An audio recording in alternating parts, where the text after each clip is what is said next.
Donc on peut l'enregistrer dans Photoshop. Donc on va dans le menu Image, taille de l'image. Menu Image, taille de l'image. Et là, vous avez les dimensions en centimètres qui sont indiquées, 43 sur 28. Et bien, ça doit être ça qu'on voyait comme dimension quand on importe l'image dans Illustrator. Il faudrait donc changer ça.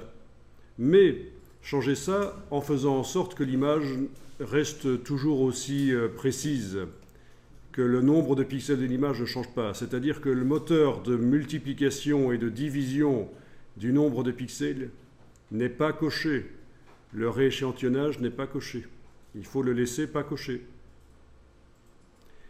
Et puis là, vous mettez ce que vous voulez comme dimension à l'image. C'est dans quoi vous appelez taille de l'image?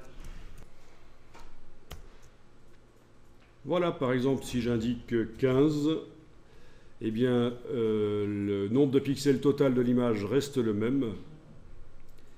Et la résolution a augmenté. Donc la densité des pixels sur une certaine distance a augmenté. Mais voilà, donc je clique sur OK.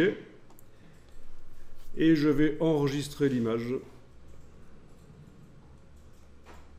Alors, je vais l'enregistrer au format Photoshop. C'est mieux. Donc, d'une pierre deux coups.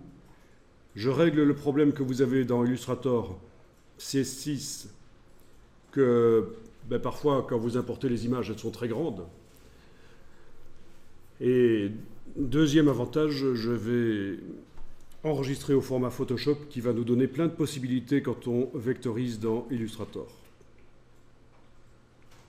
Alors, pour une image, c'est peut-être un peu bête d'aller changer les dimensions, mais si vous en avez plein, vous pouvez mettre au point un script qui va redimensionner vos images, et comme ça, quand vous les amenez dans Illustrator, vous ne devez pas à chaque fois les réduire dans Illustrator. Elles seront à une taille normale par rapport à votre page A4. Donc des scripts Photoshop pour redimensionner les images, ça va être possible. Donc format Photoshop, voilà. Mais moi j'ai le Photoshop. Alors dans Illustrator, on importe l'image. Celle qui vient d'être enregistrée, donc la PSD. La JPEG, on pourrait même la jeter, elle ne sert plus, mais on va quand même la garder là, ça ne mange pas de pain. Mais vous importez dans Illustrator la version PSD.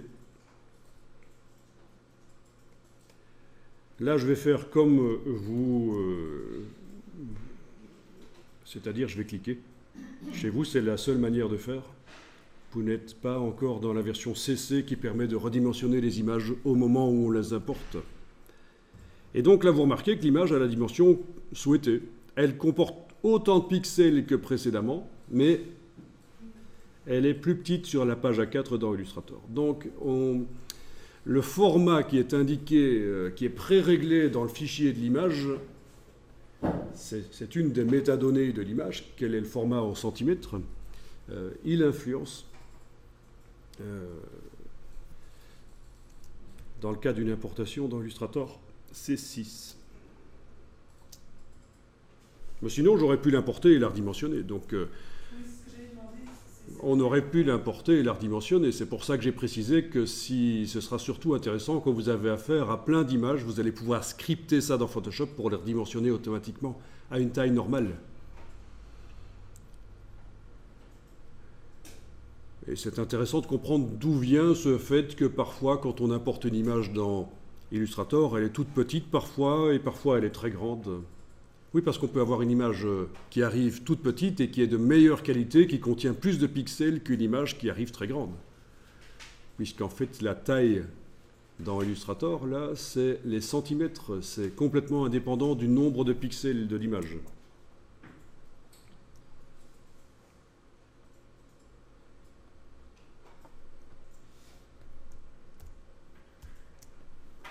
C'est les centimètres que Illustrator prend en compte pour déposer l'image sur la page A4 dans Illustrator.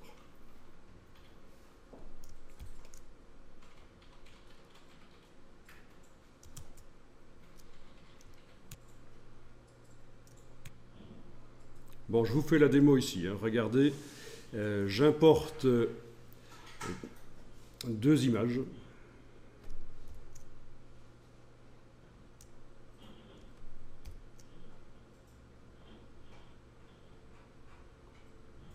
Donc je clique, en voilà une toute petite, je clique, en voilà une très grande. Ok. Donc vous voyez la grande? Elle paraît quand même très floue. Et la petite, quand je zoome sur elle, elle paraît quand même assez bien correcte, hein. Donc deux images qui arrivent à des dimensions très différentes quand je fais importer dans Illustrator et je clique. Et pourtant, ça ne veut pas dire charrette, ça ne veut pas dire que la grande est meilleure que la petite. D'ailleurs, je vais aller vous montrer dans Photoshop maintenant.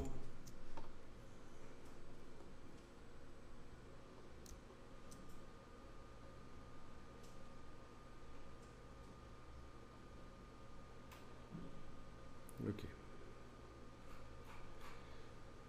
Donc, l'image des personnes qui sont en train de pique-niquer ou je ne sais quoi. Au niveau du nombre de pixels, 1041 sur 800. L'image ici, au niveau du nombre de pixels, 300 sur 450. Et pourtant, c'est celle-là qui apparaissait la plus grande dans Illustrator quand je l'amenais.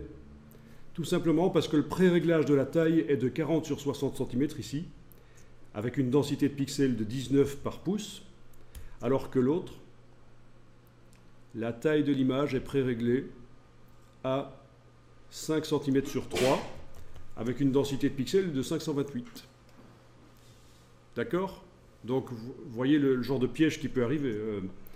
Une grande taille de l'image en centimètres ne veut pas dire qualité nécessairement. Il faut voir la densité de pixels. 528 pour celle-ci, pour une distance d'un pouce, 2,54 cm. Ici, c'était 19 pixels par pouce. Ok.